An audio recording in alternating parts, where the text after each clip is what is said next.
At 3 o'clock in the morning Eastern Time on May 2nd, 2026, the largest ultra-low-cost airline in the United States stopped flying. Not at the end of a season, not after a wind down, not with months of notice. Effective immediately, Spirit Airlines canceled roughly 9,000 flights it had on the books for the rest of that month, told its passengers to find another way home, and turned off the lights at the gates. It had been flying for 34 years. By the morning of May 2nd, it was the 8th largest airline in the country, and then it was nothing. The easy story is that Spirit died because it was cheap, because the fees were annoying, because nobody liked the middle seat with no legroom. That story is wrong. Spirit failed at the exact point where 4 separate forces hit the same company at the same time. A court ruling that blocked its rescue, a manufacturer's engine defect that grounded much of its fleet, an industry that moved toward premium and left its niche behind, and a debt load that 2 bankruptcies in a single year could not clear. This is the documented account of how that happened, drawn from federal court records, bankruptcy filings, securities disclosures, and the company's own statements. No brand on this list paid us. This is purely our research. Welcome to the Hidden Boarding Pass. Start with what Spirit actually was, because the company was a genuine success for most of its life. It began in 1983 when Ned Homfeld founded a Detroit area charter operator called Charter One. It became Spirit Airlines in 1992. The version of Spirit that Americans came to know arrived in 2006 when the private equity firm Indigo Partners, led by Bill Franca, took a stake and installed the model that defined the brand. Franca chaired the airline from 2006 to 2013, and under that strategy, Spirit became the country's clearest example of the ultra-low-cost carrier. The model was simple and ruthless. Spirit sold what it called a bear fare, a ticket that bought you a seat and a personal item and nothing else. A carry-on bag cost extra. A checked bag cost extra. Choosing your seat cost extra. Printing a boarding pass at the airport counter cost extra. The savings on the headline fare were real, and the add-ons did the rest of the work. For most of Spirit's life, more than half of its revenue came not from tickets, but from those fees. In 2025, non-ticket revenue was still about 52% of the airline's operating revenue, roughly $70 per passenger. That is worth pausing on because it explains why Spirit mattered. The airline made flying genuinely cheap for millions of people who would not otherwise have flown. It forced the big carriers to invent their own basic economy fares to compete. It was not a joke. It was the floor of the American air travel market, the thing that kept the bottom price low. Hold on to that idea, because a federal judge is about to say it in almost exactly those words, and it becomes the center of the whole story. The model also made Spirit the most complained about name in American flying, the airline whose fees we walked through in our episode on hidden air travel charges. The $39 fare that became $130 by the time you had added a bag and a seat was the joke people told at the gate. But the complaints and the punchlines were never what put the company in danger. Plenty of profitable airlines are disliked. Spirit's problem was never that customers resented the fees. It was that the math underneath the fares stopped working, and the reasons it stopped working had almost nothing to do with the middle seat. In 2022, Spirit became a takeover target. Frontier Airlines offered to buy it for about $2.9 billion. Then JetBlue offered more, about $3.8 billion, and Spirit's board took the higher bid. To JetBlue, buying Spirit meant instantly becoming the country's 5th largest airline. To the Department of Justice, it meant something else, and the government sued to block it. On January 16, 2024, United States District Judge William Young ruled for the government and permanently blocked the merger. His reasoning is the hinge of this entire investigation. Young found that JetBlue planned to convert Spirit's dense planes to JetBlue's roomier layout and charge JetBlue's higher average fares, and he wrote that the elimination of Spirit would harm the cost-conscious travelers who rely on Spirit's low fares. The EE numbers backed him up. Spirit accounted for roughly 46% of all ultra-low-cost capacity in the country, and about 71% of it on the specific routes Spirit flew. Removing Spirit would erase nearly half the ultra-low-cost competition in America. In March 2024, JetBlue and Spirit gave up and walked away. By then, the company had spent more than a year and a half as a business that was being sold rather than run. Acquisition targets stop investing in their own future. They hold off on big decisions because a new owner is supposed to be making them soon. Spirit had agreed to sell to Frontier, then switched to JetBlue, then fought the government alongside JetBlue, and then watched the whole thing collapse in court. 2 years of strategy had been pointed at being acquired, and at the end of it, the airline was exactly where it started, except smaller, later, and carrying the legal bills. Sit with the irony of that because it defines what came next. The government blocked the sale of Spirit precisely because Spirit was too valuable to lose as low-fare competition.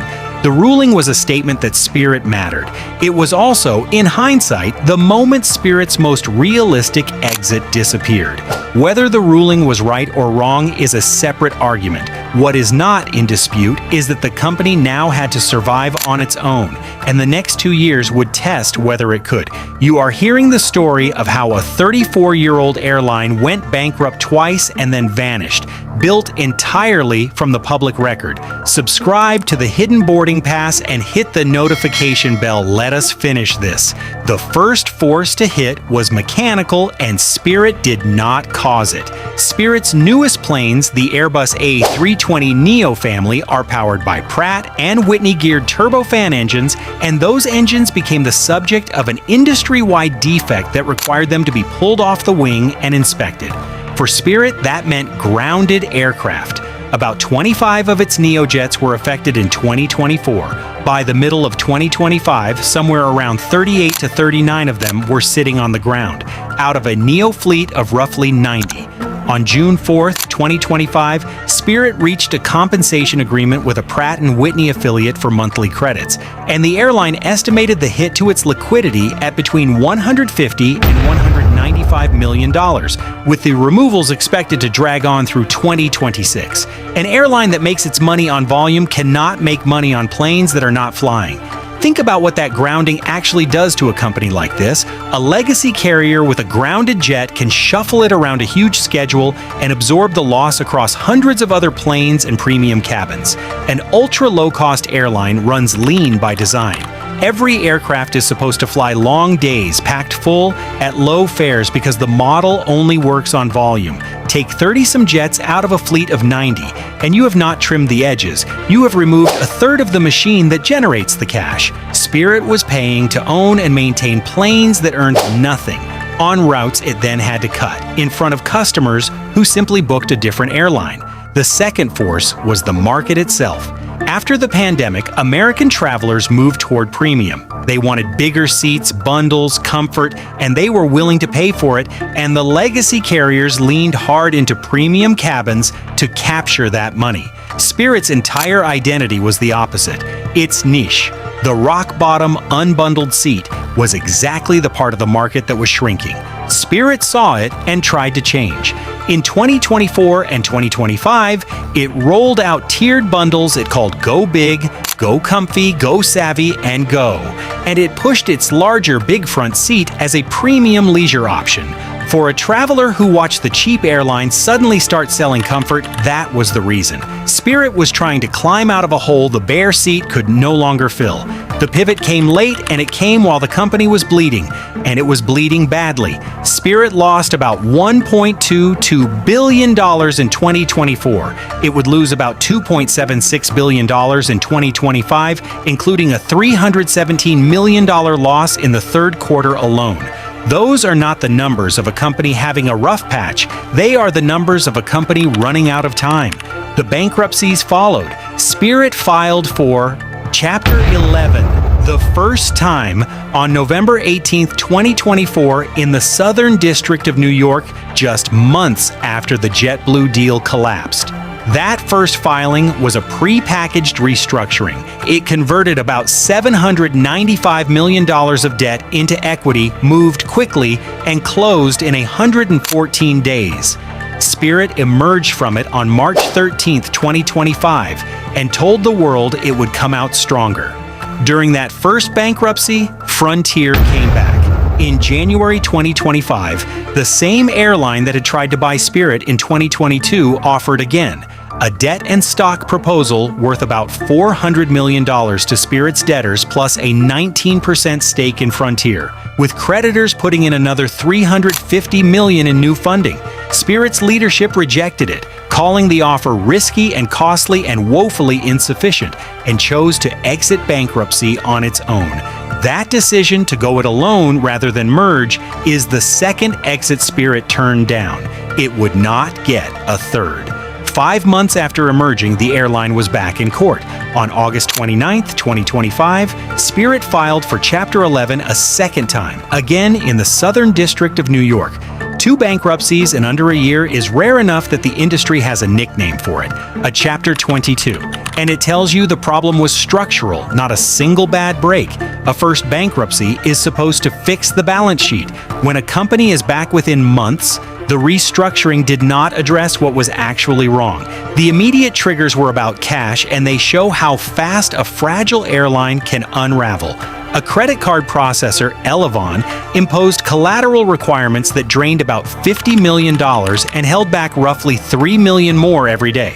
When you buy a ticket weeks before you fly, the processor holds that money until you travel, and if the processor doubts the airline will still be flying, it keeps more of it.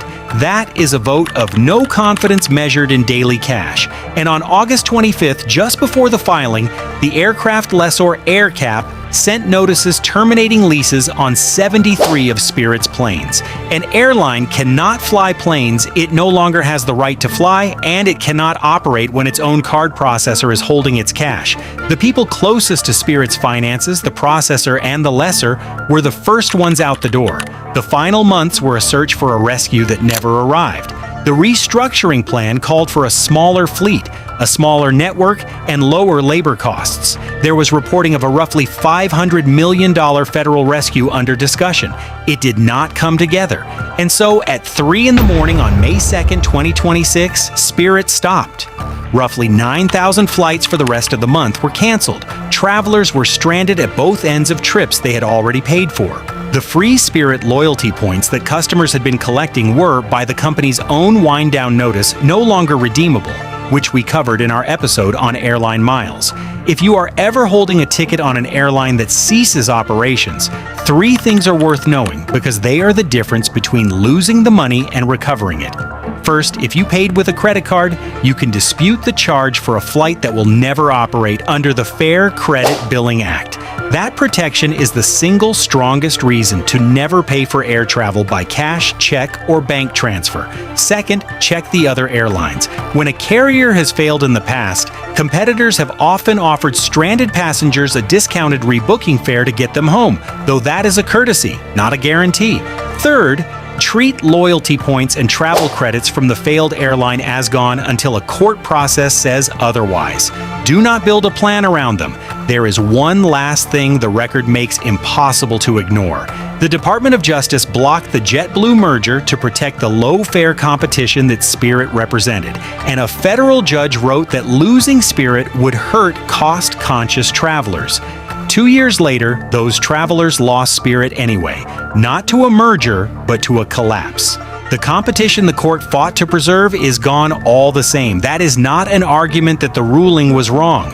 It is the documented fact that the cheapest seat in American air travel disappeared, and the next time you search a route Spirit used to fly, the lowest fare on the screen is the evidence. Share this video with someone who flew Spirit for years and never knew how close the whole model came to working until the very end. If the hidden boarding pass has been valuable to you, please subscribe and hit that notification bell. And remember, the truth is not always on the boarding pass.